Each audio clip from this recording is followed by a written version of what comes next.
Hello guys, আজকে আমাদের বাজারে গেছিলাম। বাজার থেকে আসার সময় দেখি বড় তেলাপিয়া মাছ উঠছে, প্রায় 1 কেজির কাছাকাছি।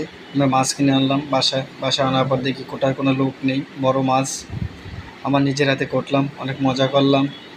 আমার ওয়াইফ ভিডিও করছে। মাছ কুটতেছি, আমি ধীরে ধীরে কুটতেছিলাম। মাছ লড়তেছিল, তাজা মাছ লড়তেছে। অনেক হ্যাপি, আজকে মাছ কুটে অনেক হ্যাপি। আমাদের বাজার হচ্ছে ফুলতলা বাজারে, ভালো ভালো মাছ পাওয়া যায়। আশা করি যারা কাছে থাকবেন তারা অবশ্যই আসবেন। আর আমি করতেছি, মাছ লাভ দিচ্ছে।